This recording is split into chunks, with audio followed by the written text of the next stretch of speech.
तो trading trading क्या अभी भी कर रहे हैं आप?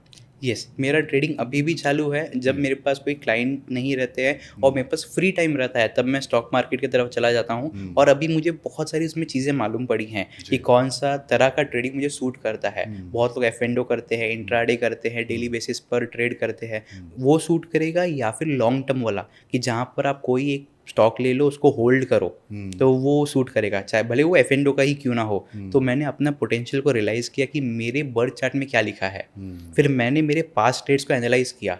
और एक इम्पॉर्टेंट चीज़ है ना कि आपका बर्थ चार्ट ये बताता है कि आपको कौन से सेक्टर में जाना चाहिए। अच्छा। अगर आप ट्रेड करना चाहते हो, इन्वेस्ट करना चाहते हो, आप किस सेक्टर में जाना चाहते हो, आपका बर्थ चार्ट बहुत भली बात ही बताता है। क्योंकि बर्थ चार्ट में एक भाव होता है 2, 6, 10। ये अच्छा। पैसे का भाव होता है। यहाँ पर जो भी राशि बैठी होती है या फिर जो भी ग्रह बैठे होते हैं, उनके रिलेटेड आप काम करेंगे तो आपके पास में पैसा आएगा ही आएगा।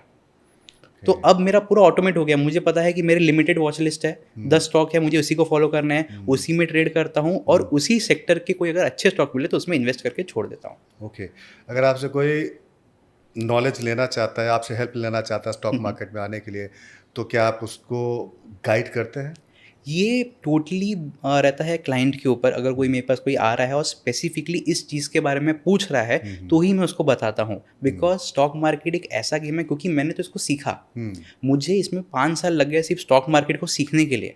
उसके बाद में 2-3 साल गए मुझे अपने आप को एक्सपेरिमेंट करने के लिए, एस्टैब्लिश होने में। तो मैंने तो 5 साल सीखा है, तो मैं बोल सकता हूँ कि हाँ, मैं एक ट्रेडर हूँ। लेकिन कोई अगर पर्सन मेरे पास आ रहा है, मैं उसका बैकग्राउंड नहीं जानता। यदि मैंने उसको बोल दिया कि आप ये सेक्टर में जाके पैसा लगाओ, और उसने लगा दिया लेकिन बिना कोई स्टडी के, जब मार्केट डाउन चल रहा है तब लगा दिया, तो ऐसा हो सकता है कि मेरे कहने पे उसका लॉस हो जाए।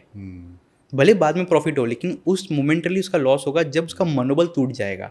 तो अगर कोई कोई पहले से ही ट्रेडिंग कर रहा है और अगर मेरे से पूछता है कि किस सेक्टर में पैसा लगाना चाहिए या फिर मुझे क्या तरह का ट्रेडिंग करना चाहिए, डे ट्रेडिंग या पोजिशनल, तो मैं उसको गाइड करता हूँ। ओके।